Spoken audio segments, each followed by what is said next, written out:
Assalomu alaykum aziz do'stlar. Kanalimiz obunachilari va ushbu videoni hozirda tomosha qilayotgan barcha yurtdoshlar.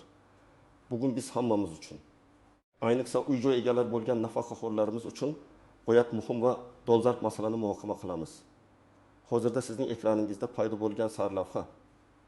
Ya'ni nafaqaxo'rlar kvartiralar uchun endi qo'shimcha to'lovlar qiladilar. Ko'pchiligingizni hayajonga solgan bo'lishi mumkin. Va bu bejiz emas. Bu xabar nafaqat sizning moliy ahvolingizga, balki kelajakdagi rejalaringizga ham bevosita ta'sir qilishi mumkin bo'lgan juda jiddiy o'zgarishlarni anglatadi. Shuning uchun bugungi videomizni diqqat bilan oxirigacha tomosha qilishingizni so'rayman. Har bir so'z, har bir tavsiya siz uchun oltin qiymatiga ega bo'lishi mumkin. Bu ma'lumotni bilmasdan turib qilinadigan har qanday harakat jiddiy oqibatlarga olib kelishi mumkin. Shu sababli iltimos, ushbu videoni hozirroq like bosing va kanalimizga obuna bo'lishni unutmang. Chunki biz doimo sizning foydangizga ishlaydigan eng dolzarb va muhim ma'lumotlarni taqdim etamiz. Muammoning mohiyati. Avvallari qanday edi va hozir nima o'zgardi? Keling, avval vaziyat qanday bo'lganini eslab olamiz. An'anaviy tarzda bizning mamlakatimizda nafaqaxo'rlar mol-mulk solig'i bo'yicha ma'lum imtiyozlarga ega edilar. Ko'p yillar davomida amalda bo'lgan qoidaga ko'ra, nafaqaxo'rlar o'zlarining asosiy yashash joylari, ya'ni egaliklaridagi birinchi va yagona kvartira yoki uy uchun mol-mulk soligidan to'liq ozod qilingan edilar. Bu choraning asosiy maqsadi ijtimoiy himoyani ta'minlash, keksa avlod vakillarining turmush sharoitini yengillashtirish va ularga qo'shimcha moliyaviy yuk tushishining oldini olish edi. Boshqacha qilib aytganda, agar nafaqaxo'rning nomi qonuniy ravishda ro'yxatdan o'tgan bitta kvartirasi yoki uyi bo'lsa, u bu mulk uchun mol-mulk solig'ini umuman to'lamas edi. Bu tartib juda adolatli va ijtimoiy yo'naltirilgan deb qabul qilingan edi. Chunki nafaqa miqdori ko'pincha cheklangan bo'ladi va har qanday qo'shimcha xarajat nafaqaxo'rning byudjetiga sezilarli ta'sir qilishi mumkin. Bu imtiyoz xususan nafaqaxo'rlar uchun katta yordam bo'lib, ularning pensiya mablag'larini kundalik ehtiyojlarga, dori-darmonlarga yoki oziq-ovqatga sarflashga imkon berar edi. Chunki uy-joy uchun soliq yuki ularning yelkasidan olingan edi. Bilishardiki, qonun ularni ushbu muhim jihatda himoya qiladi. Ammo aziz do'stlar, endi vaziyat sezilarli darajada o'zgarmoqda. Yaqinda qabul qilingan yangi me'yoriy hujjatlar va qonunchilikka kiritilgan o'zgartirishlarga muvofiq nafaqaxo'rlar uchun mol-mulk solig'i bo'yicha avvalgi imtiyozlarning ko'lami qayta ko'rib chiqildi. Endilikda avvalgi to'liq ozod qilish tartibi o'rniga nafaqaxo'rlar mol-mulk soligidan ma'lum bir miqdorga qadar yoki ma'lum bir maydonga qadar bo'lgan mulk uchun ozod qilinadi. Boshqacha qilib aytganda, endi nafaqaxo'rning mulki ma'lum bir kadastr qiymatidan yoki ma'lum bir kvadrat metrdan oshsa, o'sha ortiqcha qism uchun mol-mulk solig'ini to'lashga to'g'ri keladi. Bu yangilik ayniqsa bir nechta mulkka ega bo'lgan nafaqaxo'rlar yoki katta maydonli, qimmatbaho mulkka ega bo'lganlar uchun yanada sezilarli bo'ladi. Hukumat bu o'zgarishlarni mulkchilikning adolatli taqsimotini ta'minlash, iqtisodiy faollikni rag'batlantirish va davlat byudjetining barqarorligini oshirish maqsadida amalga oshirayotganini ta'kidlamoqda. Yangi qonunchilik endi har bir mulkdorning, jumladan nafaqaxo'rlarning ham jamiyat oldidagi majburiyatlarini mulkning qiymatiga mutanosib ravishda taqsimlashni nazarda tutadi. Bu shuni anglatadiki, agar siz ilgari mulk soligidan to'liq ozod bo'lgan bo'lsangiz, endi bu holat sizning mulkingizning xususiyatlariga qarab o'zgarishi mumkin. Oldinga surilgan bu o'zgarishlar shuningdek, bozor qiymatiga yaqinroq bo'lgan kadastr qiymatidan kelib chiqqan holda soliq solish prinsipini kuchaytirishga qaratilgan bo'lib, bu albatta ko'plab mulkdorlar uchun yangilik bo'ladi. Asosiy qism nimalarni bilishingiz kerak. Kimlar xavotirlanishi kerak va kimlar xavotirlanishi shart emas. Demak, ushbu yangi tartib qanday ishlaydi va kimlarga ta'sir qiladi? Keling, har bir jihatni batafsil ko'rib chiqaylik. Yangi qonunchilikka ko'ra, mol-mulk solig'i endi sizning mulkingizning kadastr qiymatidan kelib chiqqan holda hisoblanadi va nafaqaxo'rlar uchun avvalgi to'liq imtiyoz o'rniga endi ma'lum bir chegara joriy qilingan. Bu chegara odatda o'rtacha bir kvartiraning yoki uyning kadastr qiymati yoki umumiy maydoni bilan belgilanadi.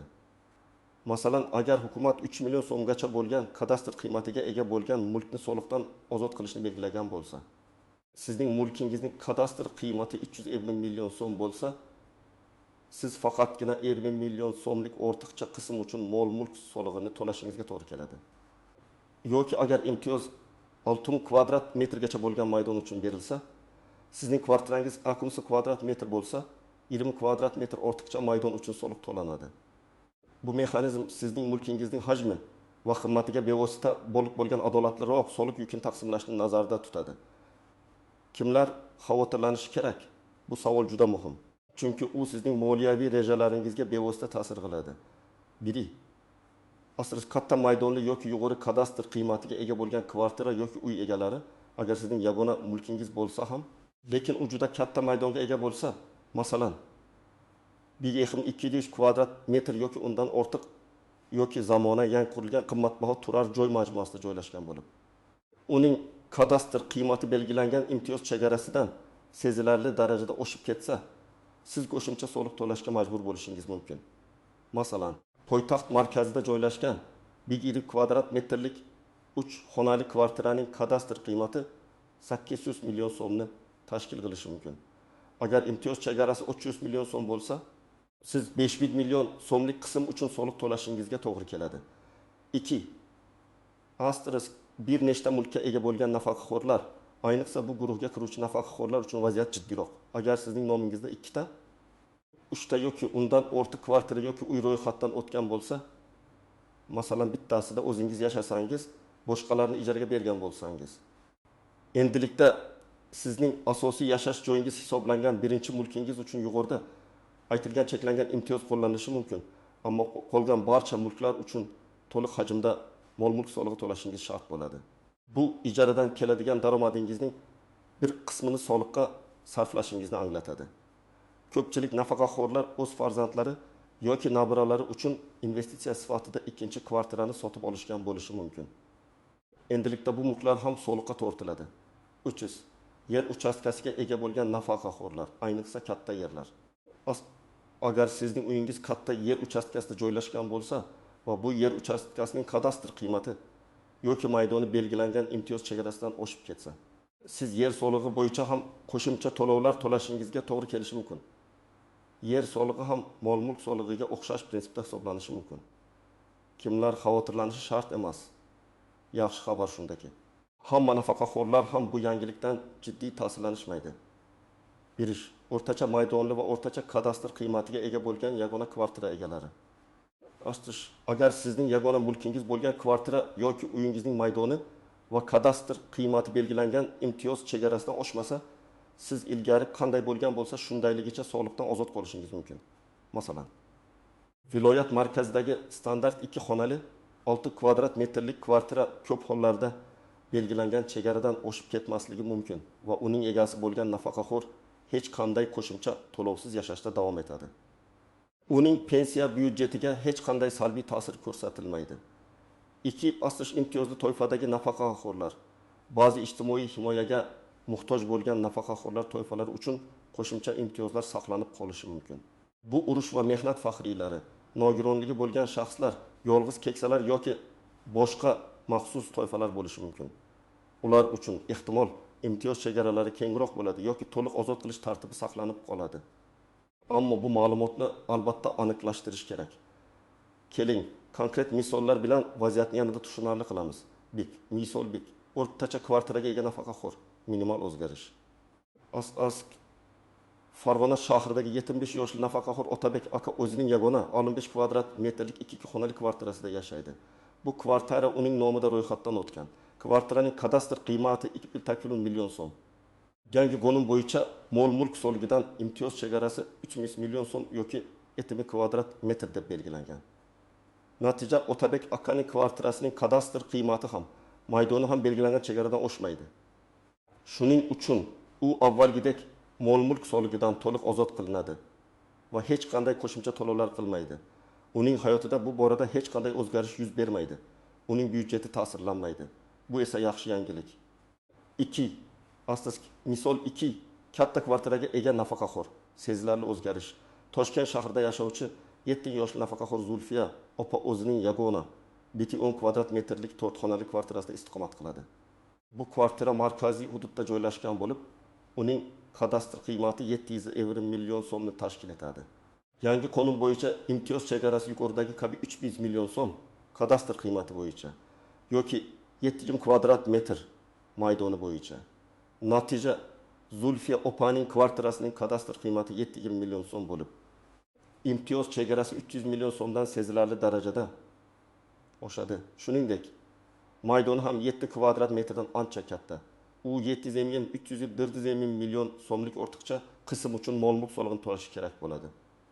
Agar soliq stavkasi masalan mering ixum bo'lsa, u yiliga 900 ming so'm raqamli minimum qo'shimcha soliq to'laydi. Bu uning pensiya byudjeti uchun sezilarli xarajat hisoblanadi. 3 astos misol 3 2 kvartiraga ega nafaqaxo'r maksimal ta'sir. Samarqand shahrida yashovchi yetim 2 yoshli nafaqaxo'r Dilshod aka o'zining nomida 2 ta kvartiraga ega. Biri uning asosiy yashash joyi, kadastr qiymati 400 million so'm. Ikkinchisi esa u ijaraga bergan kvartira, Olin Kelvodinning kadastr qiymati 2,50 million so'm. İmtiyoz chegarasi 300 million so'm yoki 70 Kelvodimi. Natija birinchi asosiy kvartira uchun kadastr qiymati 4 million so'm, imtiyoz 300 million so'm. Demak, 1 million so'mlik qismga soliq to'lanadi. 1 million 200 million so'm. Ikkinchi ijaradagi kvartira uchun bu mulk asosiy yashash joyi hisoblanmagani uchun unga imtiyoz umuman qo'llanilmaydi. Butun kadastr qiymati 2,5 million so'm uchun soliq to'lanadi. 2,5 million 500 so'm. Jami Dilshod aka yiliga 200 500 700 so'm qo'shimcha mol-mulk solig'i to'laydi. Bu uning moliyaviy ahvoliga sezilarli ta'sir ko'rsatadi. Chunki ilgari u hech qanday soliq to'lamagan edi. Misol 4 imtiyozli toifadagi nafaqaxo'r to'liq imtiyoz. Namangan viloyatida yashovchi Qabazun 5 yoshli 2-jahon urushi faxriysi Sobir bobo o'zining 9 kvadrat metrlik 3 xonali uyda yashaydi. Uning uyining kadastr qiymati 2,5 million so'm. Yangi qonunda urush faxriylari uchun mol-mulk soligidan to'liq ozod qilish imtiyozi saqlanib qolgan. Natija Sobir bobo yuqoridagi chegara qoidalariga qaramay, o'zining maxsus imtiyozli maqomi tufayli mol-mulk soligidan to'liq ozod qilinadi. U hech qanday qo'shimcha to'lovlar qilmaydi. Bu imtiyoz unga berilgan davlat g'amxo'rligining ramzi hisoblanadi. Bu misollar sizga vaziyatning qanchalik xilma-xil bo'lishi mumkinligini tushunishga yordam beradi. Har bir holat individual bo'lib, sizning mulkingizning xususiyatlari uning kadastr qiymati va sizning shaxsiy maqomingizga bog'liq bo'ladi. Asosiy qism 2. Qoidadan istisnolar, nozik jihatlar va uncha aniq bo'lmagan nuanslar. Har qanday qonunchilikda bo'lgani kabi, bu yangi tartibda ham bir qator istisnolar. E'tibordan chetda qolishi mumkin bo'lgan nozik jihatlar va ba'zan tushunish qiyin bo'lgan nuanslar mavjud. Ularni bilish sizning huquqlaringizni himoya qilishga va keraksiz xarajatlardan qochishga yordam beradi. 1. Qoidadan istisnolar. Maxsus ijtimoiy toifalar. Yuqorida aytib o'tilgandek, urush faxriylari nogironligi bo'lgan shaxslar. Chernobil AESdagi avariya oqibatlarini bartaraf etish ishtirokchilari kabi ma'lum toifadagi nafaqaxo'rlar uchun mol-mulk soligidan to'liq yoki sezilarli darajada kengaytirilgan imtiyozlar saqlanib qolishi mumkin. Ammo bu imtiyozlardan foydalanish uchun tegishli hujjatlarni taqdim etish va ro'yxatdan o'tish talab etilishi mumkin. Bu toifadagi nafaqaxo'rlar uchun qonunchilik asosan ijtimoiy adolat tamoyillariga sodiq qoladi va ularga qo'shimcha og'irlik tushirmaslikka harakat qiladi. Shuning uchun agar siz shunday toifaga kiruvchi nafaqaxo'r bo'lsangiz, o'zingizga tegishli barcha imtiyozlarni aniqlashtirishingiz juda muhimdir. Asrish ma'lum turdagi mulklar, ba'zi hollarda tarixiy yoki madaniy ahamiyatga ega bo'lgan binolar, qishloq joylardagi mulklar, agar ular faqat yashash uchun ishlatilsa va tijorat maqsadlarida foydalanilmasa yoki maxsus iqtisodiy zonalarda joylashgan mulklar uchun ham alohida soliq rejimlari yoki imtiyozlar qo'llanilishi mumkin. Bu jihatlar odatda davlatning rivojlanish strategiyalari yoki madaniy merosni saqlash maqsadlari bilan bog'liq bo'ladi. 2. Asosiy nozik jihatlar va uncha aniq bo'lmagan nuanslar. Kadastr qiymatining o'zgarishi. Mol-mulk solig'i kadastr qiymatiga asoslanganligi sababli bu qiymatning vaqti bilan qayta baholanishi mumkinligini esdan chiqarmaslik kerak. Agar sizning mulkingizning kadastr qiymati oshib ketsa, bu sizning soliq yukingizni ham oshirishi mumkin. Kadastr qiymati mulkning bozor narxiga, uning joylashuviga, holatiga va infrastrukturasiga qarab o'zgarishi mumkin. Kadastr idoralari ma'lum bir davriylik bilan qayta baholash ishlarini olib boradilar va bu natijalar sizning soliq hisobingizga bevosita ta'sir qiladi. asl er-xotinning mulki. Agar kvartira er-xotindan birining nomida bo'lsa, ammo ikkalasi ham nafaqaxo'r bo'lsa, imtiyoz qanday qo'llaniladi? Odatda imtiyoz mulk egasining maqomiga bog'liq bo'ladi. Agar mulk turmush o'rtog'i nomida bo'lib, u hali nafaqaxo'r bo'lmasa, imtiyoz qo'llanilmasligi mumkin. Bu masalani aniqlashtirish uchun soliq idoralariga murojaat qilish zarur. Shuningdek, nikoh shartnomasi yoki mulkning umumiy egaligi masalasi ham bu yerda muhim rol o'ynashi mumkin.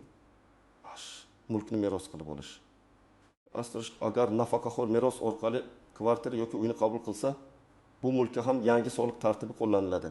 Meros qilib olingan mulk ham boshqa mulklar kabi uning soni va qiymatiga qarab soliqqa tortilishi mumkin. Bu ko'pincha nafaqaxo'rlar uchun kutilmagan holat bo'lib, moliyaviy rejalashtirishda e'tiborga olinishi kerak. Asterisk vaqtinchalik ro'yxatdan o'tish propiska. Asterisk mulk egasining doimiy yashash joyi propiska bilan kvartira joylashgan joyning mos kelishi muhim ahamiyatga ega. Ba'zi odamlar boshqa joyda ro'yxatdan o'tadilar, ammo boshqa joyda mulkka egalik qiladilar. Bu holatda asosiy yashash joyi qaysi biri ekanligini aniqlashda muammolar yuzaga kelishi mumkin. Bu esa imtiyozlarni qo'llashda qiyinchiliklarga olib kelishi mumkin. Ijaraga beriladigan mulk agar nafaqaxo'r o'zining ikkinchi yoki undan ortiq kvartirasini ijaraga berayotgan bo'lsa, u nafaqat mol-mulk solig'ini to'lashga majbur bo'ladi, balki ijara daromadidan ham daromad solig'ini to'lashi kerak bo'ladi. Bu ikki xil soliq turi bo'lib, ikkalasi ham nafaqaxo'rning moliyaviy yukini oshiradi. Bu jihatdan ham qonuniy maslahat olish juda muhim. Aslida soliq summasiga norozilik, agar sizga hisoblangan soliq miqdoridan norozi bo'lsangiz, uni bekor qilish yoki kamaytirish imkoniyati mavjud. Buning uchun siz soliq organlariga murojaat qilishingiz, o'z dalillaringizni, masalan, mulkning holati, baholashdagi xatolar taqdim etishingiz va zarur bo'lsa, sudga murojaat qilishingiz mumkin. Bu jarayon ma'lum vaqt va kuch talab qilishi mumkin, ammo huquqiy bilimlarga ega bo'lish sizga yordam beradi. Aslida kelajakdagi o'zgarishlar ehtimoli. Qonunchilik doimo rivojlanib boradi. Bugun amal qilayotgan qoidalar kelajakda yana o'zgarishi mumkin. Shuning uchun soliq qonunchiligidagi yangiliklarni doimiy ravishda kuzatib borish juda muhimdir. Praktik tavsiyalar. Tomoshabin nima qilish kerak? Xo'sh, bu murakkab vaziyatda siz nima qilishingiz kerak? Qadam-baqadam harakatlar rejasi sizga vaziyatni tushunishga va to'g'ri qaror qabul qilishga yordam beradi. Birinchi qadam mulk hujjatlaringizni to'liq tekshiring. Asterisk bu eng asosiy va eng muhim qadamdir. Sizga tegishli bo'lgan barcha mulk hujjatlarini, jumladan kadastr pasporti, mulkchilik guvohnomasi, oldi-sotdi shartnomalari, meros qoldirilganligi to'g'risidagi hujjatlar va hatto kommunal to'lov kvitansiyalarni diqqat bilan ko'zdan kechiring. Kvartiraning umumiy maydoni, kadastr raqami, puldorning ismi, sharifi va ro'yxatdan o'tish manzili kabi barcha ma'lumotlar to'g'ri ekanligiga ishonch hosil qiling. Ayniqsa, mulkning kimning nomida ro'yxatdan o'tganligiga e'tibor bering. Chunki bu mol-mulk solig'i kimdan undirilishini belgilaydi. Agar hujjatlarda biron-bir nomuvofiqlik yoki xatolik bo'lsa, bu soliq hisob-kitoblariga salbiy ta'sir qilishi mumkin. Shuning uchun barcha ma'lumotlar joriy va aniq ekanligiga ishonch hosil qilish juda muhimdir. Ikkinchi qadam, mulkingizning kadastr qiymatini aniqlang. Mol-mulk solig'ining hisob-kitobi bevosita mulkingizning kadastr qiymatiga bog'liq. Siz bu ma'lumotni davlat kadastrlar palatasining hududiy bo'limlaridan yoki davlat xizmatlari markazlaridan bilib olishingiz mumkin. Ba'zi hollarda bu ma'lumotni onlayn portallar orqali olish mumkin. Bu qiymat sizning mulkingizning soliq yukini aniqlashda asosiy ko'rsatkich hisoblanadi. Kadastr qiymati qanchalik yuqori bo'lsa, to'lanadigan soliq miqdori ham shunchalik ko'p bo'lishi mumkin. Shuning uchun aniq raqamni bilish sizga moliya rejalashtirishda yordam beradi. Uchinchi qadam, o'zingizning imtiyozli maqomingizni va mulkingizning yangi qoidalarga mos kelishini aniqlang. Siz nafaqaxo'r sifatida qanday imtiyozlarga ega ekanligingizni va bu imtiyozlar mulkingizning turiga, maydoniga yoki kadastr qiymatiga qarab qanday qolishini aniq bilishingiz kerak. Buning uchun soliq kodeksining tegishli moddalarini o'rganishingiz yoki mahalliy soliq inspeksiyasiga murojaat qilishingiz kerak. Agar siz urush faxriysi nogironligi bo'lgan shaxs yoki boshqa maxsus ijtimoiy toifaga mansub bo'lsangiz, buni albatta soliq idoralariga ma'lum qiling va tegishli hujjatlarni taqdim eting. Soliq xizmat xodimlari sizga qanday imtiyozlar berilganligini va ularning qo'llanilish shartlarini tushuntirib berishlari shart. 4. qadam. Ma'lumot va maslahat uchun qayerga murojaat qilish kerak? Davlat soliq inspeksiyasi, DS, bu sizning asosiy manzilingiz bo'lishi kerak. Siz yashash joyingizdagi soliq inspeksiyasiga borib, mulkingiz bo'yicha hisoblangan soliqlar, imtiyozlar va to'lov tartiblari haqida to'liq ma'lumot olishingiz mumkin. Ular sizga individual hisob-kitoblar bilan yordam berishlari kerak. Davlat xizmatlar markazlari DXM ba'zi ma'lumotlar va xizmatlarni, masalan, kadastr hujjatlarini olish, mulk haqida ma'lumot bu markazlar orqali ham olish mumkin. Bu yerda sizga hujjatlarni tayyorlashda yoki ma'lumot olishda amaliy yordam ko'rsatiladi. Kadastr idoralari mulkingizning kadastr qiymati va texnik pasporti bo'yicha aniq ma'lumotlarni olish uchun bevosita kadastr idorasiga murojaat qilishingiz mumkin. Nafaqaxo'rlar fondi. Agar imtiyozlar nafaqaxo'r maqomi bilan bog'liq bo'lsa, nafaqaxo'rlar jamg'armasi ham tegishli ma'lumot berishi mumkin. Onlayn portallar, Davlat soliq qo'mitasining rasmiy veb-sayti soliq. Uz va yagona interaktiv davlat xizmatlari portali my.gov.uz orqali ham tegishli ma'lumotlarni qidirib topishingiz, shuningdek onlayn tarzda so'rovlar yuborishingiz mumkin. Bu portal orqali siz uy-joy mulkingizga tegishli soliq qarzdorligini tekshirish imkoniyatiga egasiz. 5-qadam qanday hujjatlar kerak bo'ladi? Shaxsni tasdiqlovchi hujjat, pasport, nafaqa guvohnomasi. Mulkka egalik huquqini tasdiqlovchi hujjatlar, kadastr pasporti, mulkchilik guvohnomasi. Agar siz imtiyozli toifaga kirsangiz, buni tasdiqlovchi hujjatlar, masalan, urush faxriysi guvohnomasi, nogironlik haqidagi ma'lumotnoma. Murojaat uchun ariza agar talab qilinsa. 6-qadam hisoblangan soliq miqdoriga e'tiroz bildirish tartibi. Agar siz hisoblangan soliq miqdorini noto'g'ri deb hisoblasangiz, sizda e'tiroz bildirish huquqi mavjud. Buning uchun siz soliq inspeksiyasiga yozma ariza bilan murojaat qilishingiz kerak. Arizada noroziliginizning asoslarini, jumladan noto'g'ri kadastr qiymati, imtiyozlar hisobga olinmaganligi yoki boshqa xatolar sabablarini ko'rsatishingiz lozim. Arizangizni qo'llab-quvvatlovchi barcha hujjatlarni ilova qiling. Agar soliq idorasi sizning arizangizni qanoatlantirmasa, siz keyingi instansiyalarga, shu jumladan sudga murojaat qilish huquqiga egasiz. Bu jarayon sizdan sabr-toqat va huquqiy bilimlarni talab qiladi. 7-qadam soliq to'lash muddati va joriy yilga o'zgarishlar. Mol mulk solig'ini to'lash muddatlari qonun bilan belgilangan bo'ladi. Odatda bu muddat yilning ma'lum bir davriga to'g'ri keladi. Masalan, 15 oktyabr. Yangi qoidalar joriy yildan boshlab kuchga kirishi mumkin. Shuning uchun hisob-kitoblar ham joriy yil uchun amalga oshiriladi. Muddatlarni o'tkazib yubormaslik juda muhim. Chunki kechiktirilgan to'lovlar uchun jarimalar qo'llanilishi mumkin. Shuning uchun soliq idorasidan aniq muddatlarni bilib olishingiz va belgilangan muddat ichida to'lovlarni amalga oshirishingiz lozim. Xulosa va yakuniy chaqiriq. Aziz do'stlar, bugungi videomizda biz nafaqaxo'rlar uchun kvartiralar bo'yicha qo'shimcha to'lovlar, ya'ni mol mulk soligiga kiritilgan yangi o'zgarishlar haqida batafsil gaplashdik. Biz avvalgi tartib qanday bo'lganini, hozirda nima o'zgarganini, kimlar xavotirlanishi kerakligini va kimlar xavotirlanishi shart emasligini konkret misollar bilan ko'rib chiqdik. Shuningdek, yangi qoidalarning istisnolari, nozik jihatlari va yuzaga kelishi mumkin bo'lgan qiyinchiliklarga ham to'xtaldik.